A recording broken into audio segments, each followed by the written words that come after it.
अब मैं अपनी उम्र के आखिरी पड़ाव पर हूँ। पता नहीं ऊपर वाले का बुलावा कब आ जाए। मुझको अब धन दौलत के पीछे और नहीं भागना चाहिए। अब मुझको तीर्थों की यात्रा पर निकल जाना चाहिए।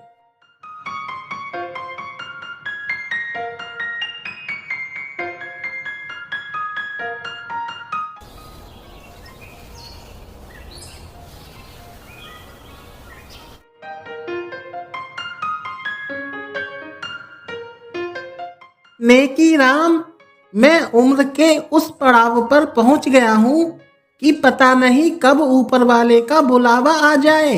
इसलिए मैंने फैसला किया है कि मुझको अब तीर्थों की यात्रा पर निकल जाना चाहिए। मैं यहाँ तुम्हारे पास एक सहायता मांगने आया हूँ। पता नहीं ये बुढ़ा मुझसे क्या मांगेगा। हाँ हाँ, क्यों नहीं, बताओ धारी, मैं तुम्हारी क्या सहायता कर सकता हूँ। इस नेक इरादे में तुम्हारी सहायता करने में मुझको प्रसन्नता होगी।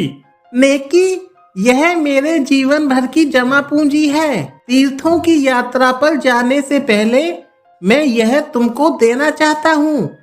यदि मैं 1 वर्ष के भीतर तीर्थ यात्रा से वापस नहीं लौटा तो इसको तुम रख लेना और दीन दुखियों की सहायता में इसको लगा देना। और अगर 1 वर्ष के भीतर मैं लौट आया तो मुझको मेरा धन वापस लौटा देना। धारी, तुम अपने इस धन की बिल्कुल भी चिंता नहीं करो। तुम तीर्थ यात्रा पर चले जाओ, मैं तुम्हारे इस धन का बहुत ध्यान रखूंगा।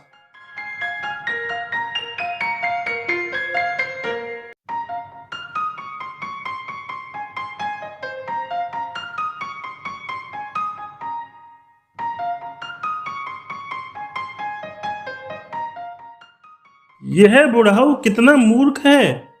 यह अपने जीवन भर की कमाई मुझको दे गया। घर आई लक्ष्मी को भला कौन ठुकराएगा। इस धन से मेरा जीवन बड़े आराम से कट जाएगा।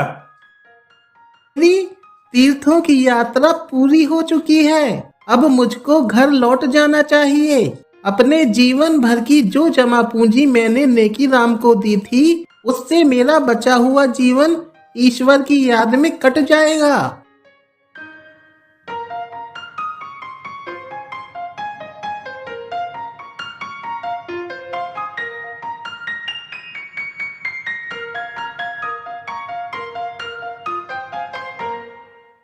नेकी राम, मैं तीर्थों की यात्रा करके 1 वर्ष से पहले ही वापस लौट आया हूँ। अब तुम मुझको मेरे जीवन भर की वह जमा पूंजी मुझको लौटा दो जो मैं यात्रा पर जाने से पहले तुम्हारे पास छोड़कर गया था। अरे बुढ़े, कौन है तू और क्या बोल रहा है। तेरा दिमाग तो ठिकाने है ना। मैं तो तुझको जानता तक नहीं। तू किस जमा पूंजी की बात कर रहा है। नहीं नेकी राम, ऐसा मत कहो। तुम ऐसा नहीं कर सकते। मेरे पास सिर्फ वही जमा पूंजी है जिससे मेरा बाकी बचा जीवन कट पाएगा। वही मेरा बुढ़ापे का सहारा है। अरे बुढ़े, जाता है यहाँ से या तुझको सबक सिखाना पड़ेगा।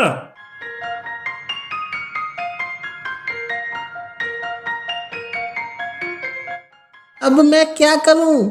मुझको राजा साहब के पास जाना चाहिए। अब वही मेरा धन मुझको वापस दिलवा सकते हैं।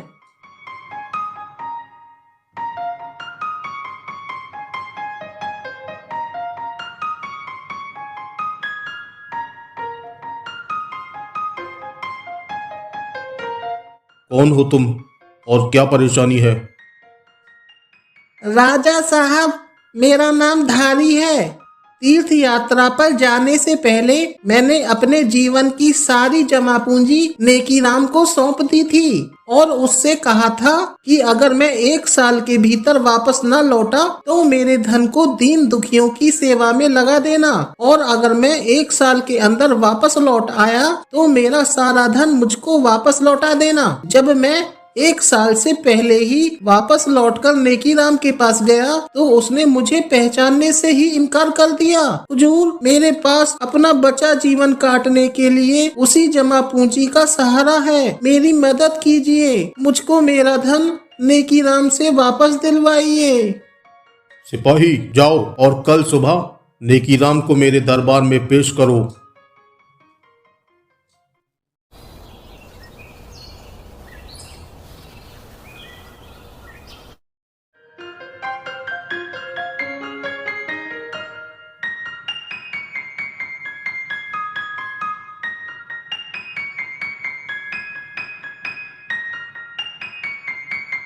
नेकीराम, यह धारी क्या कह रहा है? क्या इसकी सारी जमा पूंजी तुम्हारे पास है? हुजूर, पता नहीं यह बुढ़ा कौन है। मैं तो इसको जानता तक नहीं। मैं इससे पहले कभी मिला भी नहीं। पता नहीं यह किस जमा पूंजी की बात कर रहा है। धारी, जब तुमने अपना धन नेकीराम को दिया था तब वहाँ पर तुम दोनों के अलावा और कौन था? हुजूर, वहाँ पर हम दोनों के अलावा और कोई नहीं था। मैंने एक पेड़ के नीचे नेकीराम को अपना सारा धन दिया था। ठीक है, तो जाओ और उस पेड़ को यहाँ पर लेकर आओ जिसके नीचे तुमने नेकीराम को अपना धन दिया था। जब वह पेड़ तुम्हारे पक्ष में गवाही देगा तभी यह साबित होगा कि नेकीराम के पास वास्तव में तुम्हारी जमा पूंजी है। पर हुजूर, भला एक पेड़ चल सकता है? मैं कुछ नहीं जानता, जाओ यहाँ से और पेड़ को लेकर आओ। राजा साहब भी कैसी बात कर रहे हैं? क्या पेड़ भी कभी गवाही दे सकता है? मैं पेड़ को कैसे लेकर आऊंगा? मेरी कुछ भी समझ में नहीं आ रहा है।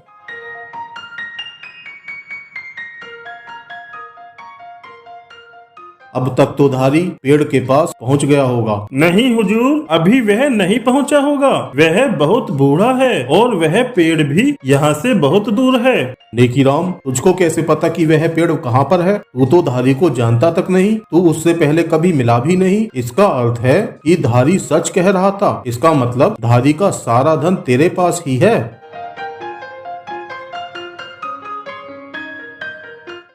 हुजूर, मैंने उस पेड़ के सामने बहुत मिन्नतें की, लेकिन उसने कोई जवाब नहीं दिया।